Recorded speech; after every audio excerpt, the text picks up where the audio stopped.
Versículo 27 hasta el versículo 38, desde el 27 hasta el 38, Jesús habla acerca del amor a nuestros enemigos.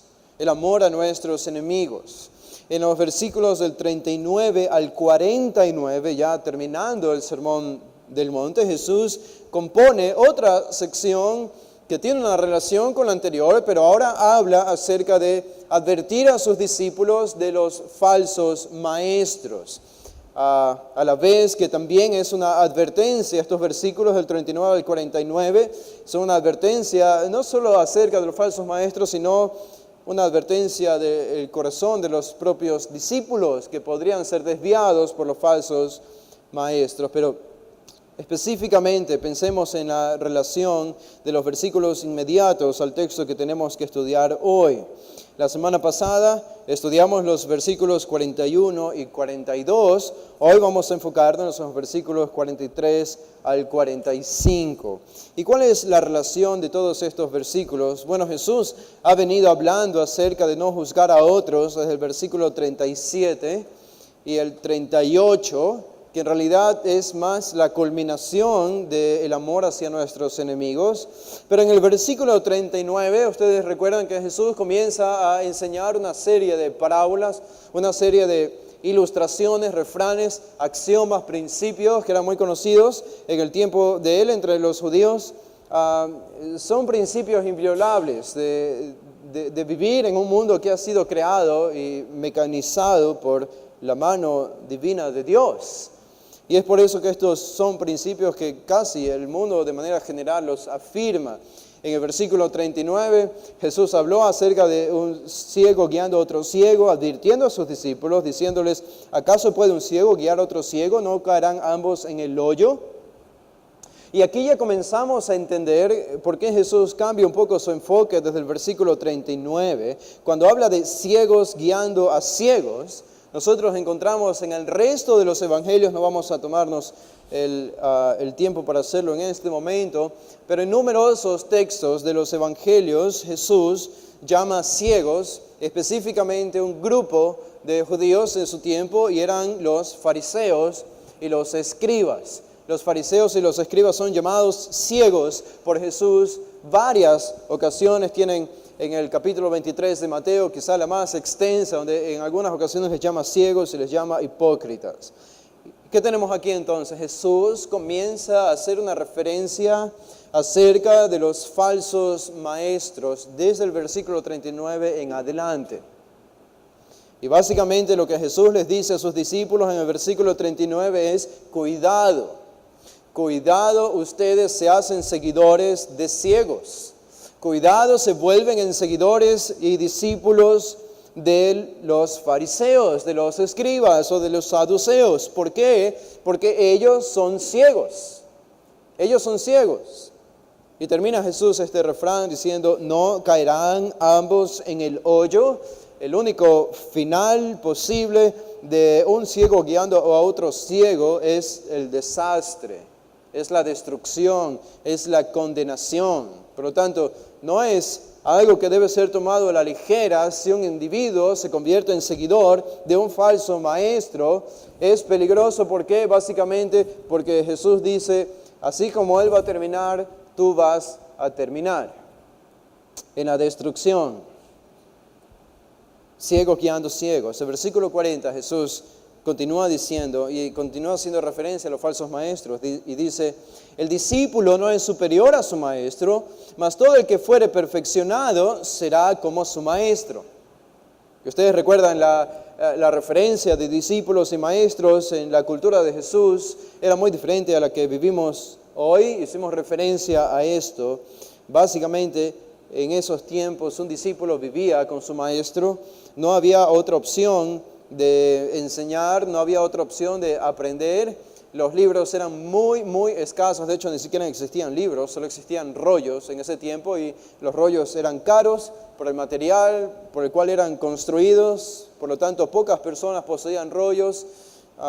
La única forma de aprender, la única forma de enseñar era que un maestro esté con un discípulo y que juntos dediquen la mayor parte de las horas del día comían juntos, caminaban juntos, en algunos casos hasta vivían juntos. Por lo tanto, un maestro literalmente se replicaba en su discípulo. Imaginen eso. Él vivía, el discípulo estaba constantemente no solo oyendo las enseñanzas de su maestro, sino viendo continuamente cómo el maestro vivía dentro y fuera de la casa, en la intimidad, en la vida pública. Y eso hacía que de manera innata, de manera automática, de manera segura, el discípulo se volvía como su maestro. Se volvía en la fiel réplica de su maestro, y las respuestas de su maestro, las reacciones de su maestro y las actitudes de su maestro iban a ser replicadas por su discípulo casi de manera automática, porque vivía con él, porque lo veía, lo oía todo el tiempo. Ahora, ¿cuál es la advertencia de Jesús? Esto no es nada nuevo para los judíos, esto no es nada nuevo para los discípulos, pero ellos necesitaban entender esto como nosotros necesitamos entender esto.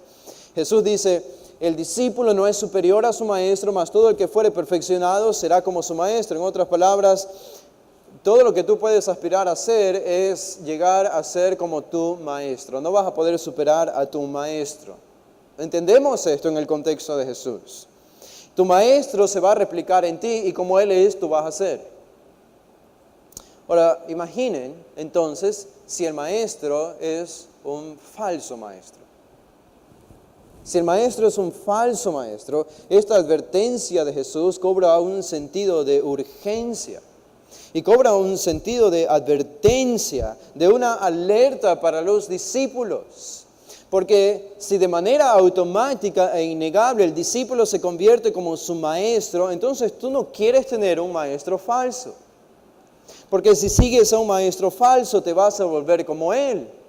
Y sus actitudes, sus respuestas, sus reacciones van a ser como él, y su fin y su condenación va a ser la misma que la tuya, porque tú serás como él. Serás una réplica de un falso maestro. Los discípulos, entendiendo a Jesús, seguramente no querían ser réplicas de los fariseos. Nosotros no queremos ser réplicas de los falsos maestros. Por lo tanto, la advertencia de Jesús para sus discípulos es: miren bien a quién eligen. Miren bien a quién van a seguir como maestros. No pueden tomarse esto a la ligera, porque hay una relación aquí fuerte. Hay una atadura entre el maestro y el discípulo fuerte que no siempre es perceptible por nuestros sentidos, pero incluso imperceptiblemente los maestros a los que decidimos seguir comienzan a ejercer una influencia en nosotros, aunque no la podamos ver, aunque no sea perceptible. Jesús conocía muy bien esto y Él no quería que sus discípulos y los judíos sigan siguiendo como maestros a los fariseos. Y esto nos lleva a la siguiente sección, los versículos 41 y 42 que estudiamos la semana pasada. Dice: ¿por qué miras la paja que está en el ojo de tu hermano y no echas de ver la viga que está en tu propio ojo? ¿O cómo puedes decir a tu hermano: hermano, déjame sacar la paja que está en tu ojo, no mirando tú la viga que está en tu ojo? Hipócrita, saca primero la viga de tu propio ojo y entonces verás bien para sacar la paja que está en el ojo de tu hermano. En el versículo 39 básicamente Jesús dice: los maestros falsos son ciegos. En el versículo 40 los maestros falsos no tienen una conexión con lo divino. Es decir, si sabemos que los falsos maestros no tienen una relación, una comunión con Dios, sus seguidores tampoco lo van a tener, porque no pueden seguir o no pueden aspirar a ser más que sus maestros. Y aquí en los versículos 41 y 42 Jesús habla de la hipocresía de los falsos maestros. A la vez que esto es una advertencia contra la hipocresía de los discípulos, es una advertencia contra nuestra propia hipocresía. Y decíamos la semana pasada que esta es una enseñanza, una imagen más bien humorística de parte de Jesús. Y sabemos que Jesús tenía humor porque algunas veces usó el humor, aunque no lo vemos riendo en los evangelios, pero algunas enseñanzas reflejan que tenía sentido del humor. El hecho de que nosotros hayamos sido creados con un sentido del humor, unos más, unos menos, es una evidencia de que Dios tiene algún sentido del humor. Y aquí encontramos esto. Y la idea aquí básicamente es, o la imagen es, recuerdan, la viga es la pieza de madera principal de una construcción, de una casa. No estamos hablando de un pequeño trozo de madera. La viga era un pedazo de madera grande, casi gigantesco, literalmente.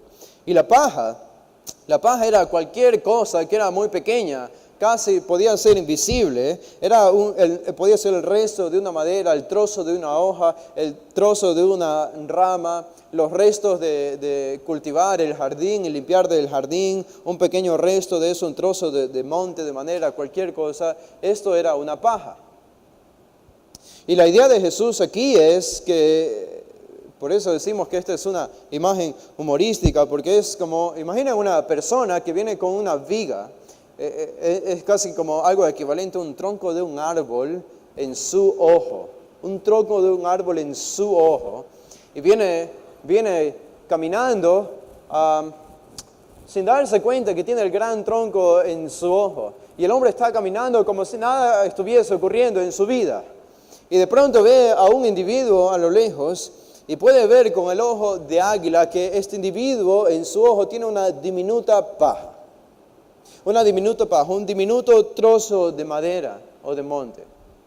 Y se le acerca a este individuo y le dice, pero piensa en esto. Al mismo tiempo que le dice estas palabras, el hombre tiene un tronco gigantesco en su ojo y le dice, mira esta pequeña suciedad que tienes en tu ojo, debes limpiártela porque las personas se pueden dar cuenta de esto. Así que no quieres que las personas te vean con ese pequeño trozo de madera en tu ojo, así que mejor te la limpias. Y el hombre lo ve extraño porque lo ve con ese tremendo tronco de árbol en su ojo y dice, pero ¿no has visto la cosa que tú tienes allí en tu ojo que es mucho más grande que la mía? Y él dice, no, ¿qué cosa? No veo nada, ¿qué cosa? Y esa es la idea, esta es la imagen que presenta Jesús aquí. Es una imagen humorística, es una imagen hiperbólica, es una hipérbole. Y Jesús claramente dice, esto es hipocresía en el versículo 42, es hipocresía. Nosotros debemos reconocer si hay una razón por la que la gente no viene a la iglesia o no quieren acudir a la iglesia, y nosotros sabemos que no tienen excusa para eso. Pero hablando de los incrédulos, una de las sanciones que tienen contra la iglesia es que la iglesia tiene hipócritas. La iglesia tiene hipócritas. Y creo que todos estamos, o la mayoría de nosotros estamos conscientes de una de las frases de uno de los maestros que más admiramos, John MacArthur, que él con frecuencia ha dicho, bueno, podemos decirle a esa persona, hay espacio para uno más, para un hipócrita más, y así invitarlo a la iglesia. Y esto es cierto, y aunque es cierto, eso no significa que nosotros debemos dejar de mirar nuestra propia hipocresía y que debemos dejar de reconocer que sí hay hipocresía en la iglesia. Y debemos reconocer que esto no es algo bueno, que esto de hecho tiene el poder de ahuyentar a las personas de nosotros. La hipocresía aquí de la que Jesús habla consiste específicamente en demostrar una preocupación falsa por otros. Demostrar una preocupación falsa por otros es aparentar que estoy preocupado por el pecado de mi hermano cuando en realidad no estoy preocupado por el pecado de mi hermano. ¿Cómo sabemos que es una falsa preocupación? Porque es hipocresía. ¿Cómo sabemos que es una falsa preocupación? Porque si fuese una verdadera preocupación, el hombre primero habría quitado la viga de su propio ojo. Si realmente él está acongojado por el pecado de otros, por su propio pecado de manera general, él hubiese resuelto su propio problema. Pero el hecho de que todavía tiene el tronco en su ojo y aún así va a juzgar a los demás, es una evidencia de que él no le preocupa el pecado. Y que cualquier cosa que te puede decir con un tono de piedad y con un tono de virtud y de preocupación, aún utilizando palabras, me preocupa tu alma, me preocupa tu vida espiritual, y he visto este pecado en tu vida y debes deshacerte de este pecado en tu vida, no importa el tono que use. si no ha resuelto el problema de su propio pecado en su vida, es un hipócrita, es hipocresía. Y esto es lo que hacen los falsos maestros. Nosotros podríamos caer en este pecado y la iglesia podría caer en este pecado, pero es una característica principal de los falsos maestros. Los falsos maestros no se preocupan por su propio pecado, pero aparentan preocuparse por el pecado de otros. Los falsos maestros aparentan ser guardas espirituales, aparentan preocuparse por la piedad de los demás, pero en su vida privada niegan esta realidad. Es solamente una preocupación aparente, es falsa. Y este es el sentido de superioridad que tienen los hipócritas y del que lamentablemente podemos participar nosotros. El sentido de superioridad, la idea de elevarnos a una cúspide, sentarnos en un trono y comenzar a juzgar a los demás por sus pecados, cuando nosotros tenemos los nuestros que no han sido resueltos. Este es el problema del que está hablando Jesús aquí. Y es principalmente un problema de los falsos maestros. Ahora, debemos juzgar. Jesús no prohíbe que debemos juzgar. En Mateo 18 habla acerca de llamarnos al arrepentimiento, a la disciplina. Pero antes de hacer eso, Jesús aclara, debes lidiar con tu propio pecado. Antes de examinar a otros, debes examinarte a ti mismo. Antes de ver la maldad de otros, debes ver tu propia maldad. Pero nuestra tendencia es a ser muy generosos con nosotros y muy críticos con los demás. Y en realidad debemos ser lo opuesto. Así como deseamos ser generosos con nosotros, debemos ser generosos con los demás. Y así como queremos ser críticos con los otros, debemos ser críticos con nosotros mismos. El problema del pecado es un problema serio porque nos ciega y la hipocresía ciega. Por eso Jesús los llamó ciegos, guías de ciegos. Porque no pueden ver su propio pecado. No tienen la capacidad para verlo. No pueden ir más allá de eso. Si no entendemos, entonces, si yo no entiendo, si tú no entiendes que guardamos en nuestro corazón todos los males que vemos en el mundo y todos los males de las personas que practican en este mundo, si yo no veo que eso también está en mi propio corazón, soy como un volcán listo para erupcionar. Y cuando vaya a otros a hablarle acerca de sus problemas, lo voy a hacer desde el trono de la presunción, el trono del orgullo y de la superioridad, en lugar de hacerlo desde el amor, que debería ser nuestra motivación. Es por eso que las personas que tienen este tipo de hipocresía pierden autoridad cuando van a hablarle de sus pecados a otras personas. Porque claro, la reacción es, ¿pero con qué autoridad viene esta persona a hablarme de mis pecados? Cuando yo sé que en su vida tiene problemas peores que estos. Y Jesús nos está advirtiendo acerca de esto y nos está advirtiendo a no seguir a maestros que tienen este tipo de actitud de hipocresía. ¿Se acuerdan de la ilustración de la semana pasada?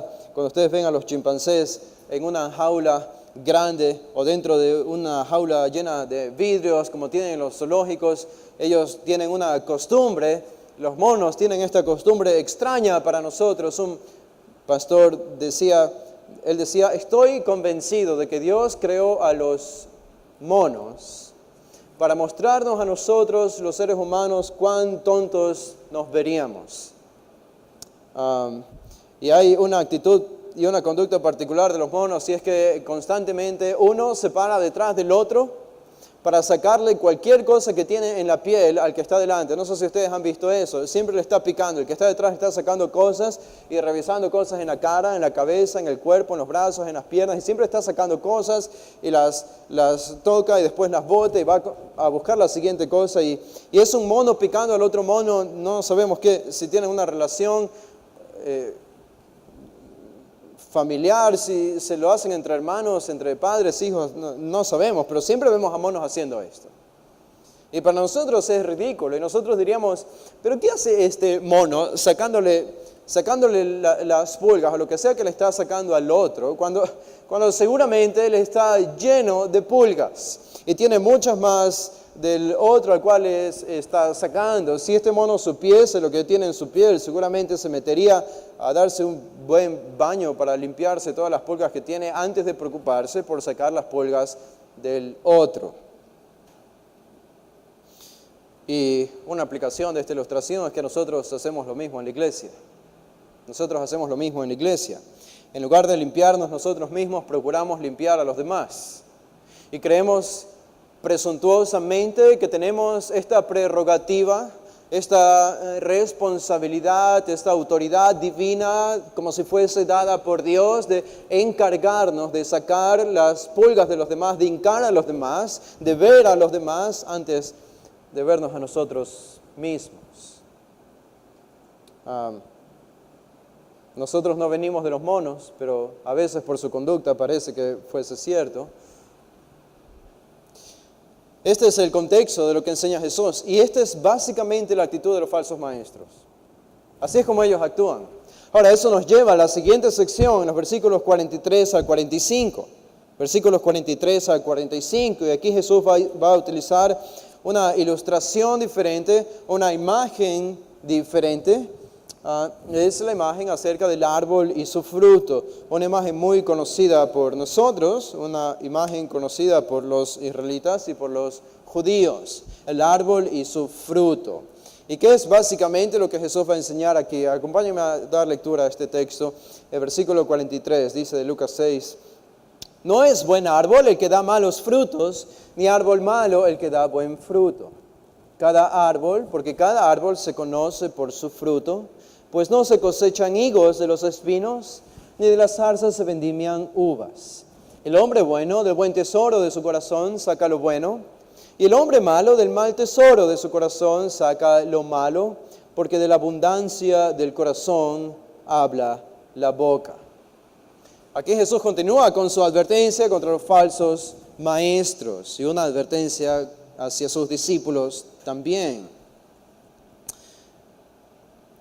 El status quo, debemos entender esto. El status quo, la forma aceptada, la forma tolerada, la forma aplaudida y seguida de la sociedad de Jesús en el primer siglo era ver lo que hacían los fariseos y seguir lo que hacían los fariseos. Ese era el status quo, no había más maestros. Estos eran los religiosos, ellos eran los que tenían el monopolio espiritual y religioso de Israel. Y recordemos, los discípulos habían vivido en ese contexto. Y lo que hace Jesús una y otra vez, y especialmente en estos versículos, es advertir a los discípulos a que hay un camino diferente.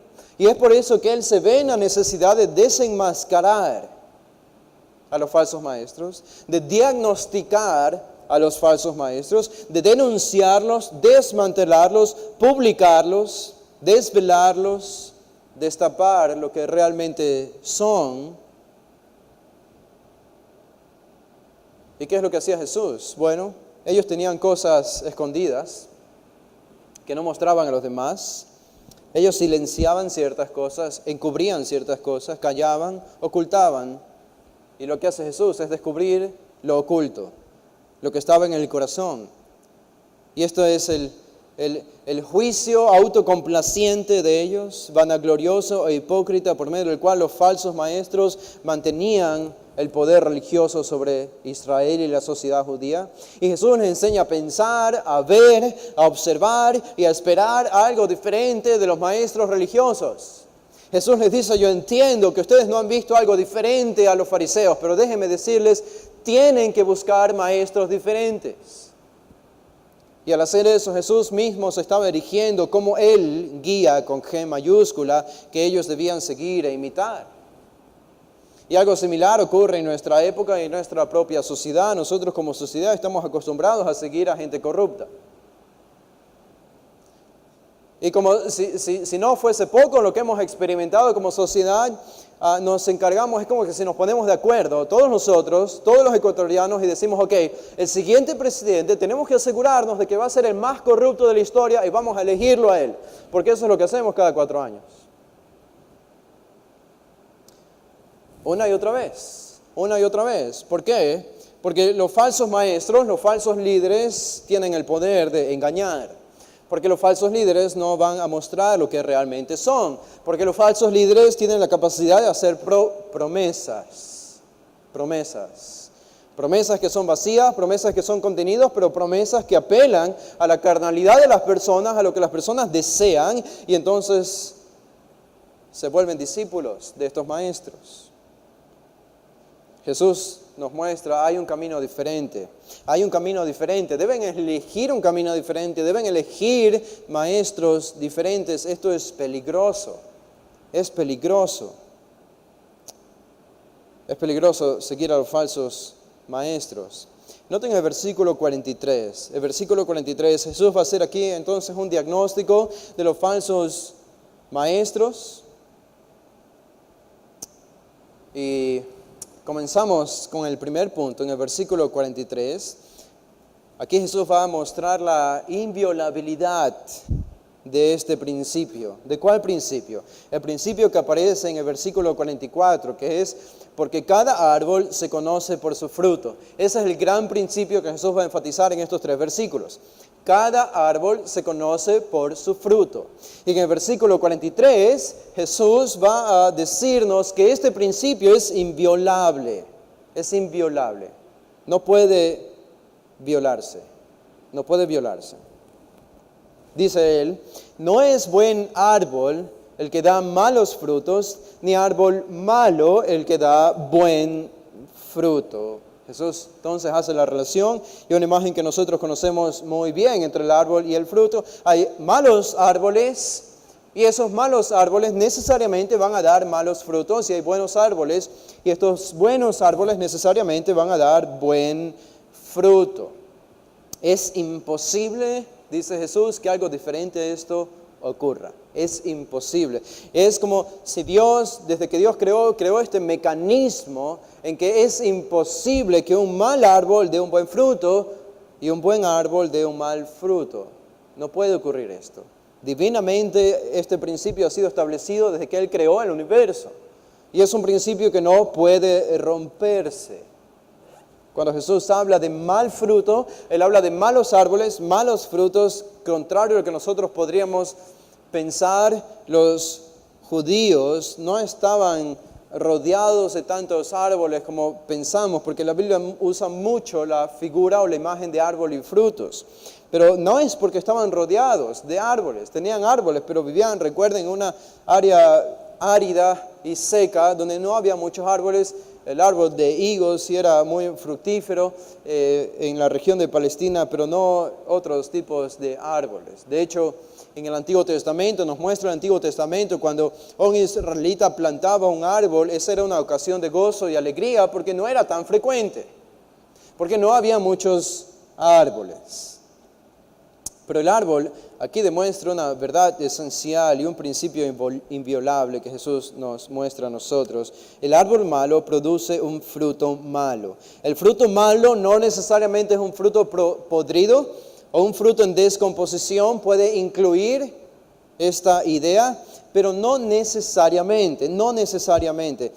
Y sabemos que no es así porque, ¿se acuerdan ustedes cuando Jesús contó una parábola, la parábola de la pesca de los peces, la gran pesca de los peces? Y Jesús enseña allí que cuando estos peces son sacados de la red, dicen Mateo 13:47, comparando el reino de los cielos, dice semejante a una red que es echada en el mar, recoge toda clase de peces, y una vez llena la sacan a la orilla y sentados recogen lo bueno en cestas, y lo malo es la misma palabra que usa Lucas o Jesús aquí en nuestro texto, lo malo echan fuera. En otras palabras, hay peces que son buenos y hay peces que son malos. Este no puede ser un pez en descomposición, porque es un pez que ha recién salido del agua. No es un pez en descomposición, pero por alguna razón los pescadores pueden reconocerlo como un pez malo. Es decir, no es comible. Por alguna razón no es comible. Y esta es la idea. La idea básicamente es de inutilidad. Cuando Jesús utiliza la frase mal árbol o mal fruto, la idea de malo allí es de algo que es inútil. Algo que no sirve para nada. En el contexto de las comidas no es comible. por el ser humano. Los árboles son inútiles, por lo tanto los frutos son inútiles. Y esto es una referencia a los falsos maestros. Los falsos maestros son inútiles. En un sentido espiritual, ellos no pueden proveer nada bueno para el progreso espiritual del pueblo de Dios. Son inútiles. No solo son inútiles, son peligrosos, nosotros sabemos. Jesús entonces al usar esta palabra, Él enfatiza malos frutos, malos árboles. Esto enfatiza la infructuosidad de los falsos maestros. Los falsos maestros son infructuosos, no tienen fruto. Sus vidas, sus enseñanzas no llevan ningún buen fruto espiritual, no producen ningún buen fruto espiritual en las personas que les escuchan. Y esta es una de las razones por qué cada vez que ustedes van a una iglesia que es dirigida por un falso maestro, pueden estar seguros que las personas que están allí constantemente oyendo al falso maestro son personas carnales. No tenemos que conocerlas para llegar a esa conclusión. De hecho, recuerdo uno especialmente de nuestra ciudad, probablemente es la iglesia más grande de nuestra ciudad, una de las dos iglesias más grandes de nuestra ciudad. Y recuerdo que lo estaba escuchando, no porque quería seguir, sino que quería seguir qué es lo que estaba enseñando, quería saber lo que estaba enseñando. Y él dijo a su congregación, a sus miles de personas que estaban escuchándolo, él les decía, a mí me da vergüenza, cada vez que hablo con el jefe de cada uno de ustedes o de alguno de ustedes en los lugares de su trabajo, porque ellos me dan las quejas de cómo ustedes se comportan en el trabajo. Y yo decía, ¿acaso él no se está dando cuenta que lo que está diciendo no es un ataque a los hermanos de la iglesia, si es que son hermanos, pero es un ataque contra su propio ministerio? Porque eso está reflejando que las enseñanzas suyas no proveen ningún crecimiento espiritual en los que les escuchan. Obviamente que en los lugares de su trabajo van a ser personas carnales, en la iglesia van a ser personas carnales y en sus hogares van a ser personas carnales. ¿Por qué? Porque tú les estás enseñando, falso maestro. Eso es lo que él probablemente no se estaba dando cuenta. Entonces, esta es la característica de los falsos maestros, producen carnalidad, básicamente lo que está diciendo Jesús aquí. Un mal árbol produce mal fruto, esto es carnalidad, es todo lo opuesto a lo espiritual. Jesús entonces afirma, este principio es inviolable. Bajo ninguna circunstancia y en ningún momento piensen que un falso maestro puede producir algo bueno. Jesús claramente destaca y subraya eso en el versículo 43. No es buen árbol el que da malos frutos, ni árbol malo el que da buen fruto. Porque cada árbol se conoce por su fruto. Es verdad, no podemos conocer los corazones de las personas, pero podemos conocer el fruto de las personas. Y Jesús aquí afirma, este es un principio de causa y efecto. Causa y efecto. En el caso de la botánica, el árbol es la causa que determina su fruto. El árbol determina su fruto, el fruto es el efecto. Y la manera de conocer el árbol no es mirando al tronco, porque muchos árboles son similares y difíciles de distinguir, incluso si vemos su tronco o sus ramas. Así, las personas son difíciles de distinguirlas solamente viendo su exterior. Pero Jesús dice, no te fijes en el tronco, fíjate en el fruto. Si te fijas en el fruto, vas a saber qué tipo de árbol es. Y esto tiene la idea, obviamente, de enfocarnos en el fruto de los falsos maestros, de su comportamiento, de su conducta, de las cosas que ellos desean, de las cosas que ellos aman. Tenemos que hacer esta distinción. Entonces, no podemos ver el corazón de los falsos maestros, pero podemos ver el fruto de los falsos maestros. Podemos observar sus acciones y podemos observar sus enseñanzas y por medio de ellas reconocer cómo es el corazón de ellos. Es imposible que si sus enseñanzas son malas y su estilo de vida es malo, su corazón sea bueno. Eso es ridículo.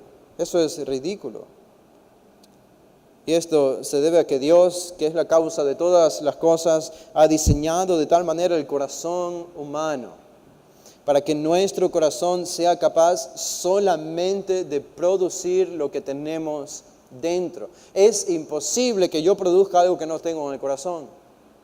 Es imposible. La hipocresía no puede hacer esto. La hipocresía solamente es un aparentar de algo.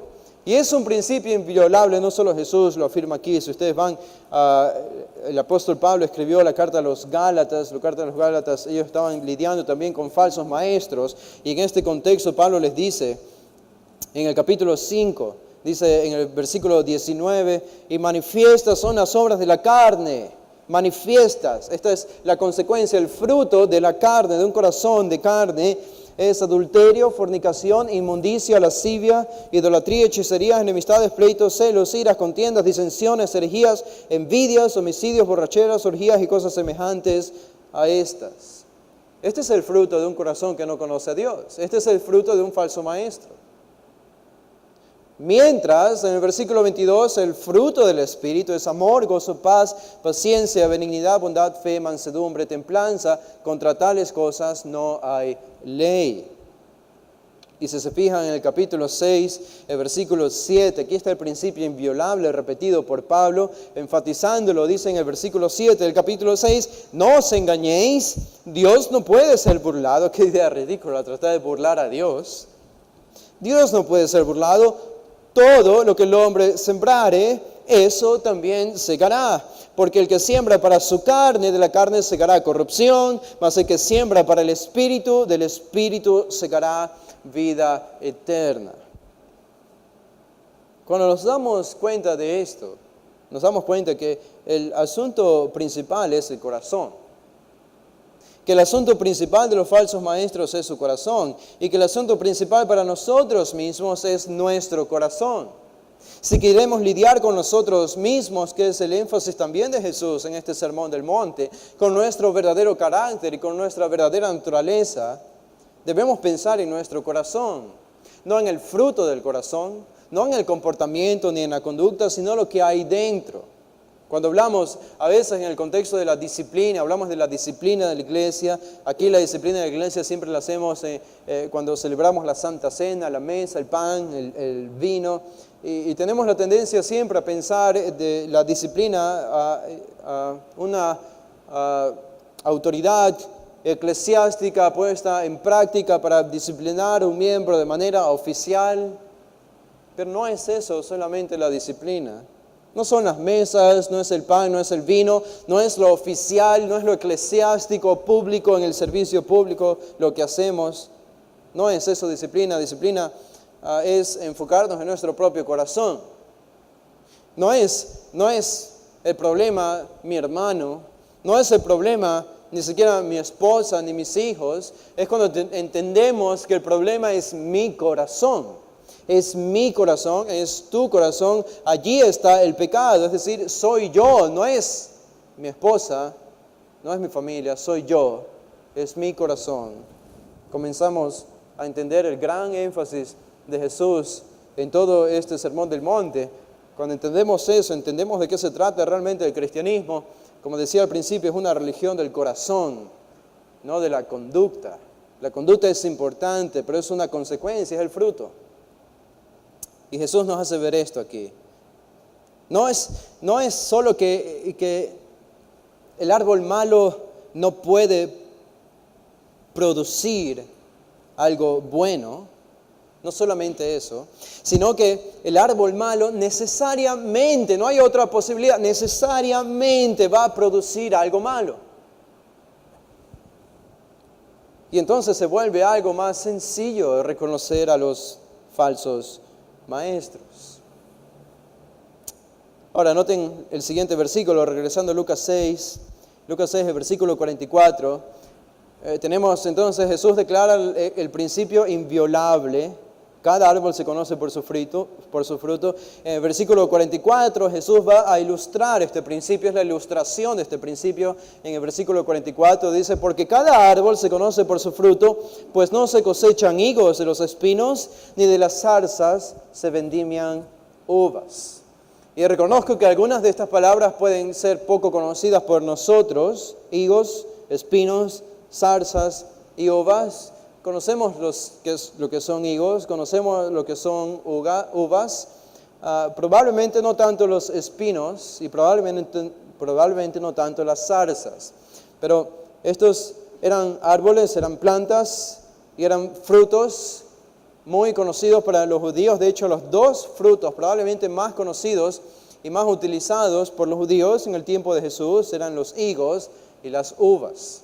Los higos y las uvas. Hacían todo tipo de comida con los higos secos, cocinado en tortas. Comían mucho higo, había muchos árboles y plantíos de higos. Las zarzas, ¿ustedes recuerdan las zarzas? La zarza aparece en el capítulo 3 de Éxodo. Es Dios, ¿se acuerdan que se le apareció a Moisés en una zarza que ardía? Y recuerden dónde estaba Moisés. Moisés no estaba en una isla llena de plantíos verdes. Moisés estaba en el desierto. Y esto es lo que son las zarzas. Las zarzas crecen en el desierto, por eso eran comunes en Palestina, aún hasta el tiempo de Jesús. Así como los espinos también eran plantas o árboles secos, sin fruto. Ustedes pueden pensar en el cactus, es un tipo de árbol o planta de espinos, que tiene espinos, un tipo de zarza. Estaba revisando, de hecho hay muchos tipos de espinos, árboles y plantas que son catalogados como espinos. Y especialmente en Palestina eran muy conocidos porque era una tierra árida y seca. Entonces Jesús está usando aquí esta imagen, ilustrándola por medio de los higos y las uvas y los espinos, que sería la planta o el árbol, y las zarzas. Es ridículo siquiera pensar que de un espino pueda salir un higo. O que de una zarza, una planta tan seca y pobre, inservible. A veces pensamos, no saben por qué Dios creó algunas cosas. No sé si les pasa a ustedes, pero cuando veo un mosquito, yo digo, ¿por qué Dios habrá creado los mosquitos? Probablemente es solo para desarrollar nuestra paciencia, porque no vemos alguna otra utilidad para un mosquito en este universo. Y de hecho podríamos utilizar el mosquito como una ilustración de algo que no sirve para nada. Y la zarza era algo similar, los espinos eran algo similar, no servían para nada. Estaban allí, por lo menos en la sociedad en la que Jesús vivía. De hecho, trataban de evitar este tipo de plantas. De hecho, las zarzas y los espinos a menudo eran un obstáculo para plantar otro tipo de árboles que sí daban frutos. Estaba recordando, desde muchos años alquilábamos un departamento en Salinas, y en la parte baja de este departamento había una planta que tenía espinos. Era una planta de espinos que tenía espinas, y no todas son fácilmente distinguibles. Y yo recuerdo que traté de agarrar una de estas plantas pensando que se iba a doblar con la presión de mi mano, que se iba a destruir. Y cuando ejercí presión con la palma de mi mano sobre este espino, recuerdo que la espina que tenía se me clavó en la palma de mi mano y me dejó una cicatriz hasta ahora. Los espinos no son inútiles después de todo, porque por lo menos sirven para hacer daño. Por lo menos sirven para hacer daño. Y pensamos en los espinos y las zarzas como un resultado de la caída. No existían antes de Génesis 3 porque no eran necesarios, porque no había pecado. Pero se hicieron necesarios y Dios los introdujo, o sufrieron una modificación por lo menos después de la caída del hombre. Uno puede argumentar que para qué existen, pero sabemos que son resultado de la caída y del pecado. Si tú has caminado por un bosque oscuro entre plantas espinosas, puedes saber lo peligrosas y lo dolorosas que son y que pueden ser. Algunas plantas, en lugar de tener hojas, tienen agujas para hincar animales que quieren comerlas, o a insectos, y esto las protege. Algunas tienen un pésimo sabor, zarzas o espinos, y de esta manera también se defienden, o pueden también hincar y envenenar incluso a personas, animales o insectos. Hay otras plantas que hieren la boca y partes del cuerpo. Hay un espino especial de Australia que se llama Gympie Gympie. Parece un nombre salido de Disney World, pero así se llama el árbol, Gympie Gympie. Esta planta de Australia ha sido conocida por matar mascotas y matar ganados en ese lugar. ¿Cómo lo hace? Con agujas diminutas que tiene en su tallo. Son como pelos para nosotros, indefensos. Sin embargo, estas agujas liberan una sustancia venenosa que puede matar animales y que puede matar incluso ganados enteros. Estaba revisando, también hay otra planta espinosa que se llama mala mujer. No tengo idea por qué le pusieron este nombre, mala mujer. Ustedes pueden figurar en su mente por qué tiene este nombre. En la parte norte de México y en la parte sur de los Estados Unidos, en Arizona, es allí donde crece y sus espinas pueden atravesar incluso guantes de cuero que las personas usan y depositan un pequeño cristal en la piel de la persona que causa un gran dolor e hinchazón por incluso muchos días. No sé por qué le llaman mala mujer, podría llamarse mal hombre esta planta, porque las mujeres y los hombres pueden hacer eso a otras personas. En otras palabras, estas plantas no solamente son inútiles, estas plantas son dañinas. Estas plantas incluso pueden ser mortales. Ahora recuerden el contexto, Jesús está hablando de falsos maestros. Jesús está hablando de falsos maestros. Yo recuerdo un día en una de las primeras clases que tuvimos en nuestro instituto LAPEX aquí, que venía un pastor o copastor y él me preguntó, porque durante la clase yo estuve hablando acerca de los pentecostales, estuve hablando acerca de los carismáticos y especialmente de sus líderes, y hablaba del peligro de sus enseñanzas. Y probablemente percibió en mí un sentido de urgencia, de seriedad.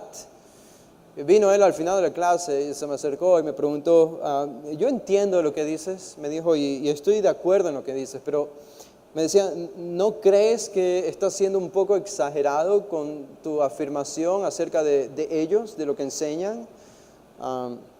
Y recuerdo la primera respuesta que se me vino a la mente fue el destino eterno de las personas. El destino eterno de las personas. Esto no es un juego, porque el destino eterno de las personas está en juego. Y cuando hablamos de falsos maestros en contextos carismáticos y pentecostales, estamos hablando de hombres y ahora mujeres que se paran en un púlpito a enseñar, no de parte de Dios, sino de su propia carnalidad, haciendo promesas falsas y mentiras, apelando a la carnalidad de las personas. ¿Y saben qué? Eso tiene un poder de condenar al infierno a esas personas. No es ninguna exageración. Estas son como plantas venenosas que pueden destruir a sus enemigos. No es una exageración. Su fruto puede destruir. Recordamos en Génesis 3, la idea del árbol y sus frutos es tan antigua y tan futura como Génesis y como Apocalipsis. En Génesis, antes de Génesis 3, antes de la caída, el árbol del bien y del mal, el conocimiento del bien y del mal. Y comer de ese fruto traía consecuencias. Eso era como un falso maestro allí parado. Y aún en Apocalipsis vemos todo lo opuesto, el árbol de la vida que alimenta a las naciones y que limpia a las naciones por el resto de la eternidad. Este es el árbol y su fruto, y es algo serio. Entonces Jesús nos está diciendo aquí, solamente fíjense en su fruto. Si no hay fruto, o si hay mal fruto, cualquiera que sea la situación, si no hay fruto o si hay mal fruto, entonces no importa lo que el árbol te diga.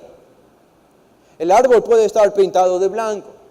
El árbol puede tener pepitas de oro alrededor de sus ramas y de su tronco. Pero sigue siendo un árbol malo, porque su fruto es malo.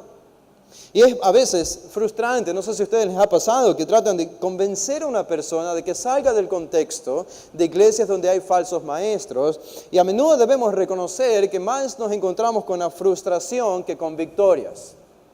¿Por qué? Porque estas personas han sido tan engañadas por estos falsos maestros, están tan cegadas, son ciegos guiando a ciegos, que no pueden ver el peligro en el cual están. Y nosotros solamente oramos que el Señor les abra los ojos de su corazón para que puedan ver dónde están metidos. Pero esta es la razón, porque estos árboles están muy bien arreglados y aparentan ser buenos árboles, tanto así que las personas entran y se cobijan bajo sus sombras pensando que es un buen árbol, pero no saben que por dentro está podrido, que su fruto está podrido y que los va a llevar a la destrucción. Cuando hablamos de fruto, déjeme Tres cosas podemos decir acerca del fruto, de lo que Jesús está enfatizando aquí. Tres cosas de lo que Jesús habla del fruto. ¿Cómo podemos visualizar esto del fruto aplicado a los falsos maestros? En primer lugar, cuando tú decidas seguir a un maestro, enfócate en el carácter, es lo que dice Jesús. Enfócate en el carácter. No en su elocuencia, no en su animación, no en su motivación, sino en su carácter. Hay personas que dicen comúnmente, yo escucho a este maestro, es un gran maestro porque es muy inteligente, porque tiene un elevado coeficiente intelectual y lo que dice es muy profundo y anima a las personas y es un gran motivador y es un gran elocuente y sabe hablar como pocos desde el púlpito. Y a veces incluso pueden reconocer que no enseña la Escritura de manera fiel, pero la gran justificación de muchos es, bueno, pero de todo lo malo podemos sacar algo bueno. De todo lo malo podemos sacar algo bueno y algo bueno puedo sacar de él. No importa eso, lo que importa es el carácter. El carácter. ¿Qué carácter tiene ese hombre? Jesús hizo una relación íntima entre el carácter de él y sus discípulos en Juan 15, ¿se acuerdan? Cuando habló del tronco y los pámpanos. El tronco y los pámpanos. Él es el tronco, nosotros somos los pámpanos. Esta es la razón por la que en 1 Timoteo 3, Pablo, ya desde muy temprano, la iglesia primitiva, la primera iglesia del primer siglo, se enfocó en el carácter de los maestros de la iglesia. Probablemente porque Jesús había hecho tanto énfasis acerca del carácter. Probablemente porque Jesús dijo, miren el fruto y sabrán qué tipo de árbol es. E inspirados por esto, probablemente Pablo enseñó el gran texto que tenemos en 1 Timoteo 3, que son las calificaciones de un pastor. ¿Y cuáles son las calificaciones de un pastor? Todas, excepto por el don de enseñar, todas tienen que ver con el carácter del hombre. El carácter del hombre. Porque eso es lo que demuestra qué tipo de hombre es. No es su elocuencia, no es su animación, no es su motivación, es el carácter. Una segunda cosa que implica el fruto y que debemos buscar en la enseñanza de los maestros que debemos seguir, es no solo el carácter, no solo su carácter, sino el contenido de su enseñanza. El contenido de su enseñanza.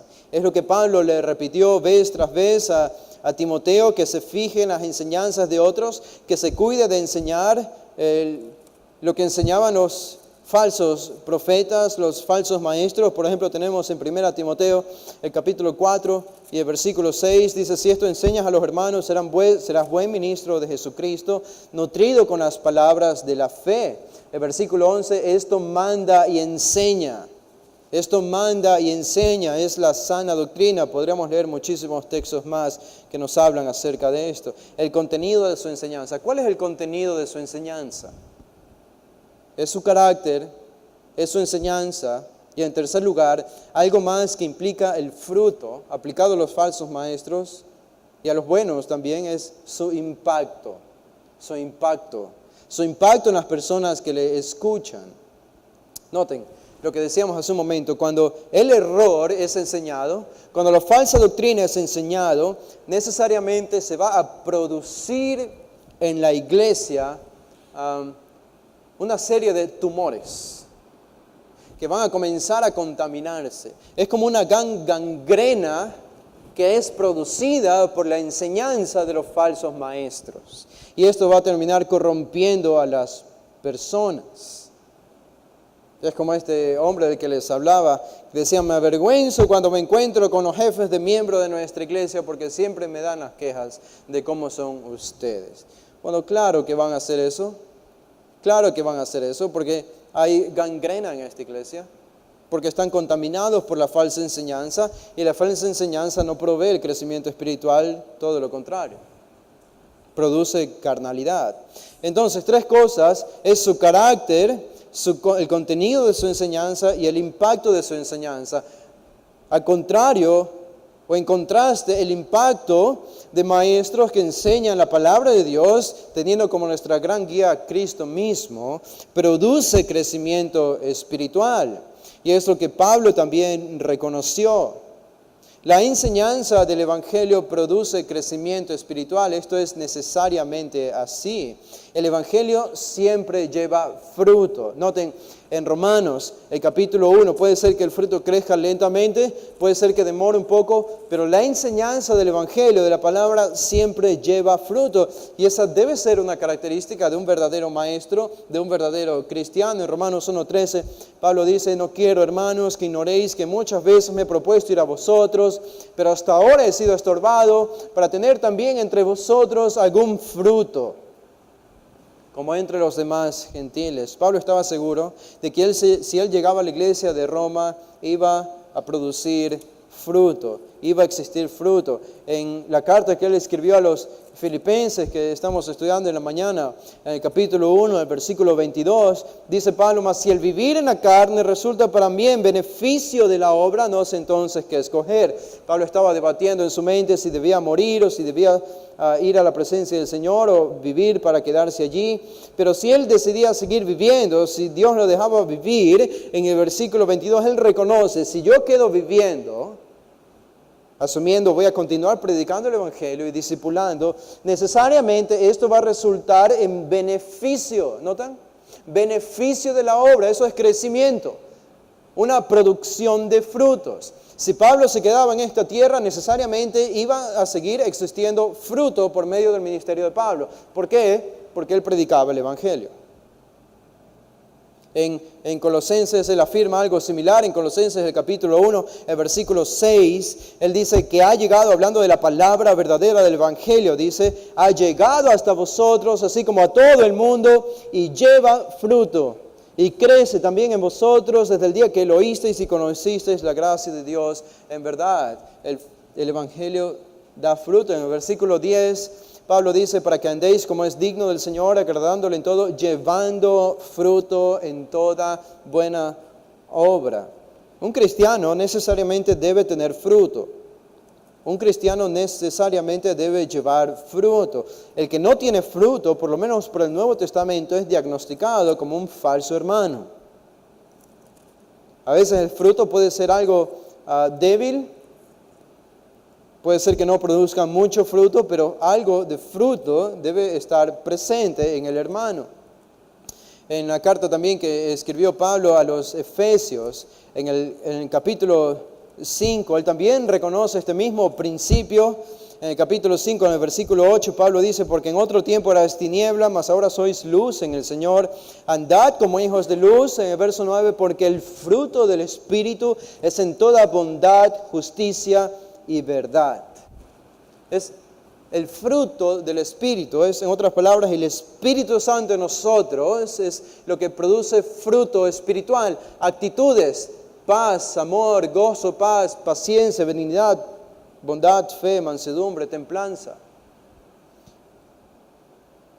Es imposible querer lo contrario. Es imposible entonces que un cristiano no produzca fruto, aunque sea poco. Es el ser infinito, creador de todo el universo, con todo su poder y su potencia, viene a morar dentro de nosotros por medio del Espíritu Santo. Y vamos a creer que esta persona que tiene al ser infinito, autoexistente, todopoderoso, morando en el corazón, no va a producir ningún fruto. Esto es imposible. Es imposible. Algún fruto debe haber. Y ese fruto es producido por el Espíritu, por la predicación del Evangelio. No somos como las zarzas, no somos como los espinos que simbolizan lo malo. Somos como el fruto, el tronco que pase o yace bajo o al lado de corrientes de aguas y que da su fruto a su tiempo y que su hoja no cae y que todo lo que hace prosperará, como dice el Salmo número 1.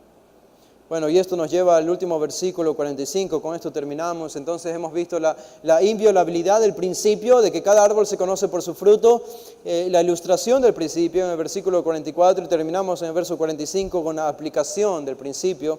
Esta es la aplicación del principio. Ahora Jesús no habla de la imagen ya de los árboles, sino que habla directamente acerca del hombre. Dice: el hombre bueno del buen tesoro de su corazón saca lo bueno, y el hombre malo del mal tesoro de su corazón saca lo malo, porque de la abundancia del corazón habla la boca. Este versículo 45 lo terminamos de manera muy breve ahora, y con eso cerramos esta tarde. Aquí Jesús entonces hace la aplicación de lo que ha estado enseñando en los dos versículos anteriores. El hombre bueno del buen tesoro, la palabra tesoro que utiliza allí Jesús es la palabra thisafros. Es la palabra que se traduce como tesoro. ¿Se acuerdan cuando los Reyes Magos llegaron al bebé Jesús para ofrecerle sus presentes? Allí se usa la palabra tesoros. Ellos abrieron sus tesoros. En realidad la palabra significa cofre. Es como una caja, un cofre, un depósito de almacenamiento. Así aparece usado en Mateo 13:52. Metafóricamente hablando puede ser una referencia al alma, pero específicamente hablando es la parte interna del ser humano que guarda todo lo que nosotros somos, que almacena todos los pensamientos, todas las actitudes, todo lo que nosotros somos. Y el Nuevo Testamento está lleno de estas referencias, de esta palabra, haciendo referencia al interior del hombre. ¿Qué dice Jesús entonces aquí? El hombre bueno, del buen tesoro, es este almacenamiento que tiene en su corazón, en su interior. Solamente puede salir algo que es lo bueno, porque no tiene algo diferente a lo bueno en su almacenamiento. En cambio, el hombre malo, del mal tesoro de su corazón, ya que todo lo que tiene es maldad, todo lo que tiene es pecado y podredumbre en su interior, eso es todo lo que él ha almacenado. Solamente una cosa puede salir de esto y es lo malo.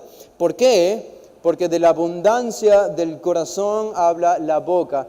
Jesús relaciona entonces el corazón con la boca. ¿Por qué con la boca, no con la conducta? Bueno, porque Jesús está enfatizando la advertencia contra falsos maestros que enseñan. Noten, ese es el principal énfasis de Jesús, la enseñanza. Hay una sola cosa que pueden enseñar los falsos maestros y es falsa doctrina. Ellos niegan la piedad en su propia vida privada, niegan la gracia de Dios y enseñan también falsa doctrina. Son inútiles, son peligrosos, son dañinos, son tóxicos, contaminan, hacen daño. Esto a nosotros nos debería dar la idea de tener mucho cuidado a quienes seguimos. Los que son miembros de nuestra iglesia, por lo menos sabemos que asisten a nuestra iglesia y que van a escuchar enseñanzas de aquí. Pero aún los miembros de nuestra iglesia pueden ser susceptibles a enseñanzas de falsos maestros por medio del internet, por medio de la radio, por medio de redes sociales, por medio de libros. Como comúnmente se dice ahora, el lugar más peligroso de un cristiano, el que un cristiano puede ir hoy es, muchos dicen la librería cristiana, y creo que estoy de acuerdo con eso. No solo la librería cristiana, sino uno de los lugares más peligrosos para un cristiano no es la discoteca, a veces son las iglesias evangélicas. Jesús aquí habla de la abundancia del corazón. Perisefmatos es la palabra abundancia, es la idea de llenura, algo que lo llena todo. La idea es de que no hay espacio para nada más. Una condición de gran abundancia es de lo que el corazón está lleno, de lo que el corazón está lleno. Pablo decía que su corazón estaba lleno de regocijo, lleno de gozo. No había espacio para más. Y si piensa en esta imagen, entonces, el corazón de los falsos maestros, ¿cómo puede alguien decir que puede sacar algo bueno de un falso maestro cuando Jesús dice que su corazón está en abundancia de lo malo? Está lleno de lo malo en su interior. No hay algo positivo que podamos sacar de allí. Esa es su condición y su fruto lo va a revelar. Esto no es solamente una advertencia para los falsos maestros, es una advertencia para nosotros mismos. También, como Jesús lo dice una y otra vez a lo largo de este sermón del monte y de sus enseñanzas, es que antes de examinar a otros debemos examinarnos a nosotros mismos. Si queremos tener autoridad para hablar a otros, debemos primero haber lidiado con nosotros mismos. Debemos cuidar no solo lo que vemos, sino lo que oímos. Debemos cuidarnos de a quién seguimos, a quién escuchamos. Todo lo que nosotros somos va a ser manifestado por medio de nuestro fruto. Todo lo que los maestros son se manifiesta por medio de su fruto. Al final no es tan difícil, ¿no? Al final no es tan difícil discernir. Al final no es tan difícil tomar decisiones en cuanto a qué iglesia debo ir, en cuanto a qué iglesia debo dejar de ir, a qué maestro debo seguir escuchando, a qué maestro debo dejar de seguir escuchando. Si solamente nos limitamos a hacer lo que Jesús dice aquí, no hay nada más importante que nuestro corazón. Thomas Merton escribió un formidable libro acerca de guardar el corazón. ¿Se acuerdan lo que enseñó Salomón? Sobre toda cosa guardada, dice, guarda tu corazón, porque de él mana o se produce la vida. Es básicamente lo que Jesús está enseñando aquí. Y este puritano hace una exposición de más de 100, 200 páginas solamente de este versículo. Solamente de este versículo. Y de hecho solamente de la frase, guarda tu corazón. Guarda tu corazón. Es la segunda vez que lo estoy leyendo, porque la primera vez no fue suficiente. Lo estoy volviendo a leer una segunda vez. Si hay una prioridad para nosotros este año y este año que viene, es guardar nuestro corazón de las distracciones de los falsos maestros, de las distracciones del pecado, de las distracciones mundanas, de las distracciones inofensivas, porque el momento en que permitimos que nuestro corazón sea distraído, el pecado encuentra una puerta abierta en nosotros para venir y destruirnos. Jesús advirtió acerca de esto en relación a los falsos maestros y nosotros confiamos en que tenemos y entendemos esta admonición de Jesús. Que el Señor nos ayude. Vamos a orar para terminar. Padre, gracias Señor por este tiempo. Gracias por tu advertencia en este sermón. Grandioso sermón, Señor, que nos habla acerca de las características de los falsos maestros, acerca de su verdadera naturaleza y su verdadero carácter. Si por medio de nuestros sentidos empíricos y externos podemos vernos inclinados a creer en algunos de ellos, o a seguir algunos de ellos, o a creer en algunas de sus promesas, por tan sutiles, inteligentes y profundas que parezcan. Oh Padre, que tu palabra nos vuelva siempre que tu Espíritu nos vuelva siempre a esta admonición de Jesús y que recordemos que su tronco está podrido, por lo tanto su fruto también es podrido y que su impacto será también la descomposición de los que le escuchan. Guárdanos, Señor, de esto. Guarda a nuestros hermanos de nuestra congregación, de las influencias de maestros que no elevan y exaltan tu palabra y que no proclaman tu palabra con fidelidad. Y a nosotros ayúdanos a ser maestros fieles, a ser oidores fieles de maestros fieles, para que llevemos el fruto a 100% si es posible, Señor, como tú has determinado y deseas de nosotros. Lo pedimos en el nombre de Jesús. Amén.